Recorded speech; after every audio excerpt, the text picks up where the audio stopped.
한쪽이 지면 전부가 죽게 돼 있어요. 이거는 약간 연자제를 연상시키는 대목이었다라는 생각이 듭니다. 다양한 컨텐츠를 통해서 알아보는 숨어있는 법학 지식들, 알아두면 쓸모 많은 법률사전, 이른바 알쓸법전. 여러분, 첫 시간입니다. 어릴 때 다들 한 번씩 해보셨을 텐데, 이 놀이에 숨어있는 다소 부당한 상황들에 대해서 먼저 이야기해 보도록 하죠. 오징어 게임에 나온 총 6가지 게임은 동심을 불러일으키는 게임이라기보다는 인간의 욕망과 이기심 그리고 잔인한 본성을 그대로 보여주는 게임이었습니다. 특히나 진행 요원이라고 하는 사람들은 평등과 공정을 말하고 있지만 과연 그 게임들이 정말 평등하고 공정함을 유지한 채 진행됐다고 볼 수 있을까요?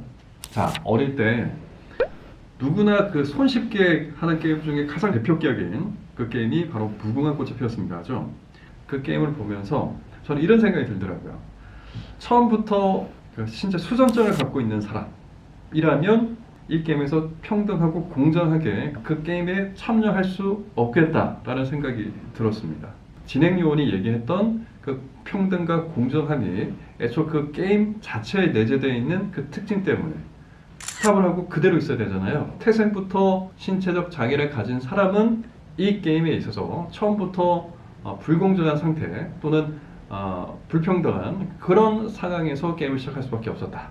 이 게임은 이른바 기회는 평등하고 가정은 공정하고 그리고 결과는 정의롭다 하는 그 슬로건과도 반대로 상반되는 대치되는 그런 게임이었다라는 생각이 들었습니다. 두 번째 게임은 달고나 뽑기였죠. 아마 지역마다 이 달고나 뽑기를 지칭했던 이름은 다 달랐어요. 제가 살았던 그 지역에서는 그냥 뽑기라고 했던 것으로 기억해요. 근데 일단은 달고나 뽑기잖아요. 아주 달고나라는 게 정말 단 불량식품은 아닌데 어쨌든 학창시절 때 우리가 먹었던 가장 단 음식 중에 하나였던 것으로 기억되는데 그 오징어 게임 속에 그 달고나 뽑기 게임은 너무나 달고나 하지 못했던 게임이었던 걸로 기억납니다.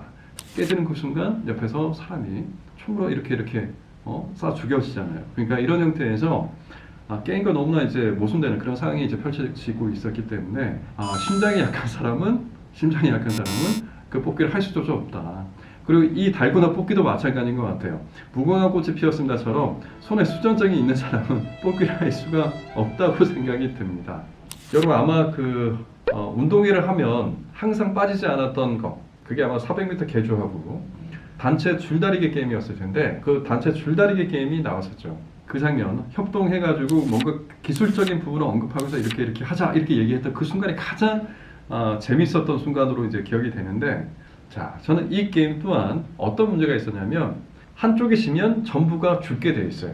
이 형태, 이거는 약간 연자제를 연상시키는 대목이었다라는 생각이 듭니다. 그리고 그 내부적 구체적으로 좀 더 들어가 보면 의료사고로 냈던 의사는 어떤 게임인지 미리 짐작을 하고 있었고, 이런 점에서 봐도 기회의 평등이라는 그 측면에서 보면 이미 평등과는 너무나 동떨어져 있는 그런 게임이 되고 말았습니다. 그래서 이 부분도 글쎄요, 헌법적 가치에 반하는 형태의 게임이었다 이런 생각이 듭니다. 너무 진지한 얘기인가요? 네.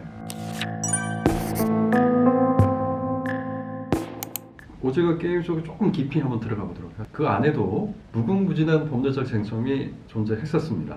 여러분 좀 캐치하셨습니까? 자, 참가자들이 초반에 작성한 계약서가 2번 정도 나오는데요. 첫째는 기훈이 신체를 포기한다는 내용의 각서를 작성한 그 계약서였습니다. 많은 분들은 진즉 알고 계실 텐데 이 같은 신체를 포기하겠다는 내용의 그 각서의 법률적 효력은 있을까요? 없을까요? 없습니다. 민법 103조에 보면 선량한 풍속과 기타 사회질서에 반한 이 같은 내 신체를 포기하겠다, 어떠한 이유 때문에 신체를 포기하겠다 이런 내용은 그 법률적 효과 자체가 없죠. 무효다라는 얘기입니다. 오징어 게임 속에 참가자들을 좀 규율하는 참가 동의서가 나타나죠. 자, 하나부터 볼까요? 참가자는 임의로 게임을 중단할 수가 없다. 그리고 2항에서 게임을 거부하는 참가자는 탈락으로 처리한다. 제3항 참가자의 가반수가 동의한 경우에 게임을 중단할 수가 있다. 언뜻 보면 계약을 임의로 해지할 수 없다라는 내용을 가진 것, 그리고 스스로 그 부분을 포기하겠다는 내용이 자율적 의사에 기해서 안에 작성됐다고 하면 이런 계약의 효력이 인정될 것 같다라는 생각도 듭니다.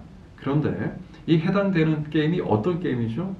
생명을 담보로 해서 뭔가 게임이 진행되는 그러한 내용을 그 계약의 필수 내용으로 갖고 있기 때문에 이 같은 내용을 가지고 있는 그 계약에서는 당사자의 이 게임 탈퇴권, 해지권 뭐 이런 부분에 대해서는 절대적인 자유가 보장되어야 된다 또는 결정권이 인정되어야 된다라고 보입니다.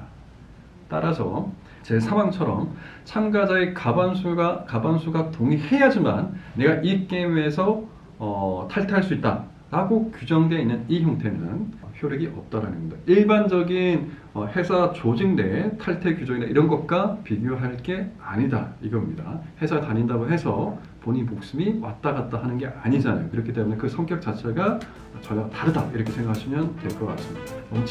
너무 진지한 얘기인가요? 네.